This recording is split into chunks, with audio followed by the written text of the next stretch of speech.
అధ్యక్ష, మీ ద్వారా గౌరవ సభ్యులందరూ సహకారాన్ని కూడా అడుగుతున్నాను. ఈవీ పాలసీకి సంబంధించి ఈవీ పాలసీ రాష్ట్రంలో ఈ ప్రభుత్వం ఏర్పడగానే కేబినెట్, గౌరవ ముఖ్యమంత్రి గారు, ఉప ముఖ్యమంత్రి గారు, సహచర మంత్రులందరూ అందరూ కూడా ఈ రాష్ట్రంలో మనం ఈవీ పాలసీ ద్వారా రాబోయే కాలం తరానికి మనం ఒక మంచి జీవితం ఉండే విధంగా చేయాలనే ఆలోచనతోటి జీవో నెంబర్ 41 ద్వారా ఈవీ పాలసీ తీసుకొచ్చిన అధ్యక్ష. దానికంటే ముందున్నటువంటి వాహనాల సంఖ్యను మించి దాదాపు 1,00,000 వాహనాలు ఈ సంవత్సర కాలం లోపల ఈవీ వాహనాలు అమ్ముడుపోయినటువంటి మాట ఈ సందర్భంగా గౌరవ సభ్యులందరికీ తెలియజేయడం జరుగుతోంది. ట్యాక్స్ ఎగ్జంప్షన్, రిజిస్ట్రేషన్ ఎగ్జంప్షన్ 100% తోటి జీవో తీసుకొచ్చినాం. మనం తీసుకొచ్చిన తర్వాత వేరే రాష్ట్రాలు తీసుకొచ్చినటువంటి మాట ఉంది. ఈరోజు ఈవీకి సంబంధించినటువంటి మార్పులు అంటే వాటి యొక్క వాహనాలు గతంలో 150 కిలోమీటర్లకు ఉన్నటువంటి వాహనాల ఛార్జింగ్ ఉండేనో ఇప్పుడు 500 కిలోమీటర్స్ దాకా కూడా ఛార్జ్ అయ్యేటువంటి బ్యాటరీ కెపాసిటీ వచ్చింది. దాని మీద ఇంకా కూడా రివ్యూస్ జరుగుతూ ఉన్నాయి దాని యొక్క కెపాసిటీని పెంచడానికి సంబంధించి. తర్వాత ఛార్జింగ్ స్టేషన్స్కు సంబంధించి కూడా గతంలో కంటే ఆర్టీసీతో పాటుగా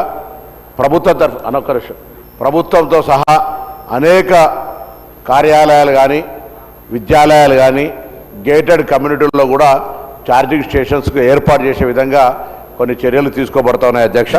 వాటితో పాటుగా ఈరోజు ఈవీ పాలసీ కింద మొన్ననే మ్యానుఫ్యాక్చరర్స్ తోటి అదేవిధంగా డీలర్స్ తోటి ఒక సమావేశం ఏర్పాటు చేసినాం.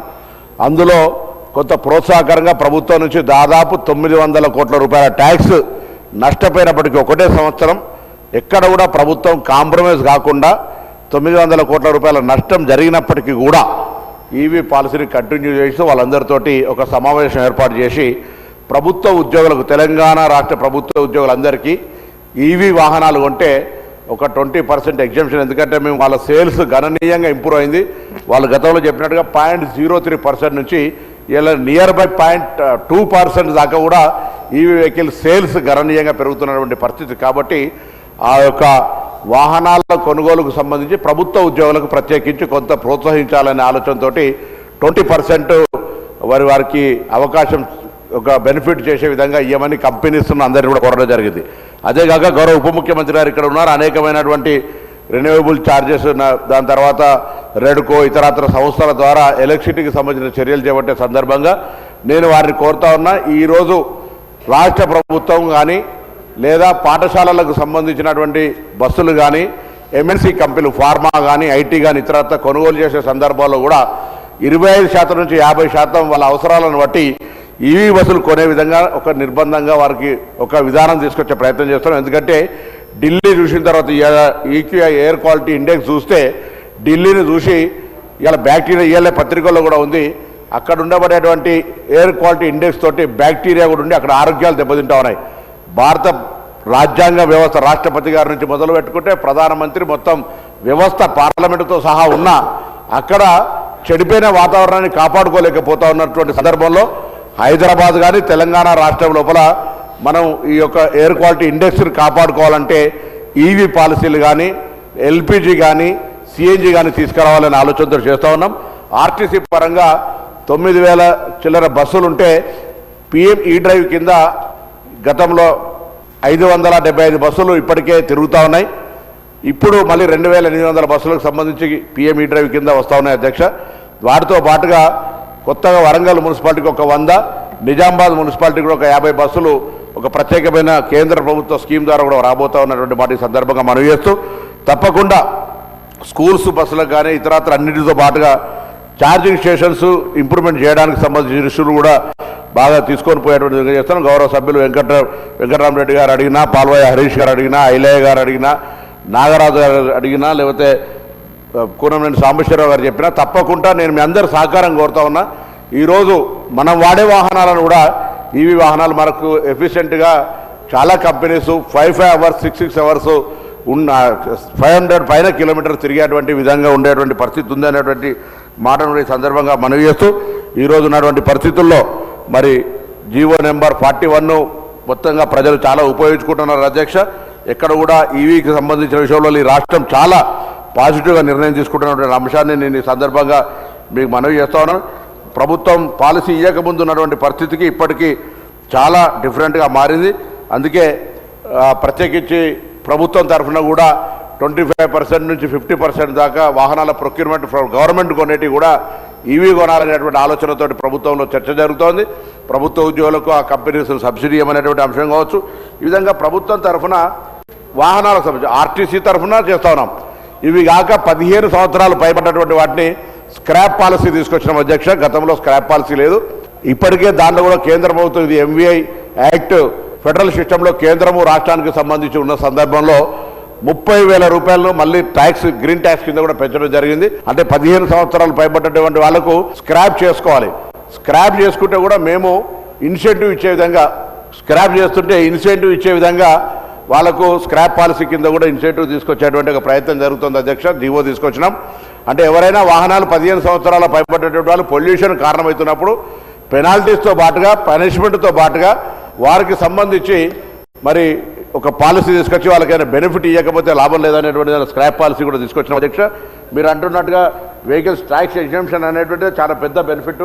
100% ట్యాక్స్ ఎగ్జంప్షన్కు వాళ్ళంతా కూడా కన్జ్యూమర్స్ వెరీ హ్యాపీ ఉన్నారు. దానికి ఇంకా అదనంగా ఇచ్చేటువంటి పరిస్థితి ఉత్పన్నం కానే కాదు అధ్యక్ష. అదేవిధంగా ఆటోలకు సంబంధించి కూడా ఆర్టీసీలో కూడా రెట్రోఫిట్ అంటే ఉన్నటువంటి పాత ఇంజన్ తీసేసి ఈ యొక్క ఈవీ ఇంజన్ పెట్టడం అనేటువంటి రెట్రోఫిట్ వ్యవస్థ, దానికి సంబంధించిన మార్పులకు అనుగుణంగా ఆ రెట్రోఫిట్ను కూడా ఈరోజు ఆర్టీసీ బస్సుల్లో కూడా ప్రయోగాత్మకంగా అమలు జరుగుతోంది. ఆటోలు కూడా రాష్ట్ర ప్రభుత్వం మొన్న ఒకసారి గౌరవ ముఖ్యమంత్రి గారు రివ్యూ చేసినప్పుడు రెట్రోఫిట్ ద్వారా హైదరాబాద్లో ఉన్నటువంటి ఆటోలన్నిటి కూడా మరి ఎక్కడ కూడా డీజిల్ వాహనం కనబడద్దు అనేటువంటి ఆలోచన చేస్తాను అధ్యక్ష. ఈ మధ్య కూడా ఎల్పిజి, సిఎన్జి, ఈవీ ఆటోలకు కూడా పర్మిషన్ ఇచ్చారు. యాక్చువల్గా హైదరాబాద్లో ఆటోలకు పర్మిషన్ లేదు. పాత స్థానంలో కొత్తవి రావాలనే ఆలోచనతోటి ఈ ఈవీ ఆటోలకు కూడా మనం అనుమతి ఇచ్చినటువంటి మాట ఈ సందర్భంగా నేను మనవి చేస్తా ఉన్నాను. తప్పకుండా గేటెడ్ మీ ద్వారా గేటెడ్ కాలనీలలో కూడా ఛార్జింగ్ స్టేషన్స్, ప్రైవేట్గా కూడా ఛార్జింగ్ స్టేషన్స్, రెడ్కో ద్వారా కూడా దీని గవర్నమెంట్ ఆఫ్ ఇండియా కూడా ఒక స్కీమ్ ఉంది. దాని ద్వారా కూడా మొన్న ఈ మధ్య జరిగిన రివ్యూలో మా ప్రిన్సిపల్ సెక్రటరీ గారు ట్రాన్స్పోర్ట్ డిపార్ట్మెంట్ అంతా కూడా దీని మీద ఎక్సైజ్ చేస్తూ ఉంది. అన్ని కలెక్టరేట్లో కూడా పెట్టాలనే దాని మీద కలెక్టరేట్లకు రాస్తా ఉన్నాం. అన్ని టూరిజం మినిస్టర్ గారు సలహా తీసుకొని టూరిస్ట్ స్పాట్లలో అన్నింటిలో కూడా అంటే పబ్లిక్ ఎక్కడికైతే రీచ్ అవుతారో ఈవీ వెహికల్కు వాళ్ళు పెద్ద పెద్ద రెస్టారెంట్లతో సహా అన్నిట్లలో ఈవీ ఛార్జింగ్ ఉన్నట్టయితే ఒక్కొక్క ఛార్జింగ్ చేయడానికి ఆఫ్ స్పీడ్ ఛార్జెస్ వచ్చినాయి. రేపు 500 మెగావాట్కు సంబంధించినటువంటి ఇష్యూలో కూడా వచ్చినటువంటి సందర్భంగా పబ్లిక్ సౌకర్యంగా ఉండే విధంగా అన్ని చర్యలు తీసుకునే ప్రయత్నం చేస్తున్నాం. ఇది ప్రభుత్వం మాత్రమే చేస్తే అయ్యేది కాదు అధ్యక్ష. నేను మీ ద్వారా మొత్తం తెలంగాణ ప్రజలు, ఎందుకంటే రాబోయే కాలంలో హైదరాబాద్ ఎయిర్ క్వాలిటీ ఇండెక్స్ కూడా బాగుండాలన్నా తెలంగాణ మొత్తం ఇప్పటికే మనం 100 దాటిపోయి దాదాపు ఒక్కొక్కసారి 200కు పోతా ఉన్నాం అధ్యక్ష. ఢిల్లీ 300 నుంచి 400, 450 ఎయిర్ క్వాలిటీ ఇండెక్స్ పోతుంటే మనం కూడా ఇవాళ సెకండ్ హైయెస్ట్ పొల్యూటెడ్గా ఉండేటువంటి పరిస్థితుల్లో ఉన్నాం. తప్పకుండా దాన్ని నివారించాలంటే ప్లాంటేషన్తో పాటుగా ఈ విధంగా ఈవీ కానీ, ఎల్పిజి కానీ, సిఎన్జి కానీ మన వాహనాల వైపు తీసుకుపోవడంతో పాటుగా కాలుష్య నివారణకు సంబంధించిన చర్యలు కూడా తీసుకునే ప్రయత్నం జరుగుతుంది. ఆ ట్రాన్స్పోర్ట్ డిపార్ట్మెంట్ ఎన్ఫోర్స్మెంట్ కానీ, పాలసీల ద్వారా కానీ, ప్రభుత్వ ఆలోచనతోటి అవేర్నెస్ క్యాంప్స్ కానీ ఇవన్నీ కూడా మోటివేట్ చేస్తూ ఉన్నాం. తప్పకుండా మరి ఆ కంపెనీస్ కూడా ప్రభుత్వ ఉద్యోగులకు అవకాశం 20% ఎగ్జంప్షన్ వాళ్ళకు రేట్ లోపల డిడక్షన్ చేసి ఇచ్చేసి గవర్నమెంట్ ప్రొక్యూర్మెంట్లో కూడా ఈవీ తీసుకొని ప్రశ్నలు వేసిన గౌరవ సభ్యులందరూ కనీసం వాళ్ళనే ఈవీ వెహికల్స్ అందరూ తీసుకునే విధంగా, లేకపోతే గౌరవ ఆర్థిక మంత్రి, ఉప ముఖ్యమంత్రి గారు కోరుతున్నాం శాసనసభ్యులందరూ ఒక రోల్ మోడల్గా మరి వాళ్ళకు లోన్ కూడా వస్తుంది కావచ్చు. అందరికి ఒక్కొక్క ఈవీ వెహికల్ని మరి ఫ్రీగా నేను అడగలేను సార్, మరి ఫ్రీగా కాబట్టి ఒక ఈవీ వెహికల్ అందరూ కూడా రోల్ మోడల్గా మనం కాన్స్టిట్యున్సీలలో ఈవీ వెహికల్ తిరుగుతూ ఉంటుంటే పొల్యూషన్ సంబంధించినటువంటి ఒక అవకాశం తక్కువ చేసేది ఉంటుంది. కాబట్టి నేను మీ ద్వారా గౌరవ కోరుతూ తప్పకుండా మరొక్కసారి ఈ ప్రభుత్వం కట్టుబడి ఉంది కాలుష్య నివారణకు సంబంధించి ఈవీ వెహికల్ను ప్రోగ్రెసివ్ సైడ్లో తీసుకుపోవడానికి. తప్పకుండా రాష్ట్రంలో దేశంలోనే తెలంగాణ రోల్ మోడల్గా ఈవీ పాలసీకి ఉండేటువంటి విధంగా ప్రజలను చైతన్యపరుస్తూ ఉన్నాం. శాసనసభ్యులందరూ కూడా ఈ అంశానికి సహకరించాలి. అధికార వ్యవస్థ కానీ ప్రజలు కూడా ఈ వ్యవస్థలో భాగస్వాములు అయినైతేనే రాబోయే తరానికి మనం కాలుష్య రహిత తెలంగాణ, కాలుష్య రహిత హైదరాబాద్ను ఇచ్చి ఎయిర్ క్వాలిటీ ఇండెక్స్ ఒక స్వచ్ఛమైనటువంటి మాస్క్ లేకుండా ఆక్సిజన్ సిలిండర్ పెట్టుకొని బతికేటువంటి పరిస్థితి లేకుండా ఉండేటువంటి పరిస్థితి వస్తుంది. కాబట్టి ఆ విధంగా చర్యల లోపల ప్రభుత్వానికి సహకరించాలని మీ ద్వారా గౌరవ అందరికీ కూడా విజ్ఞప్తి చేస్తా ఉన్నాను.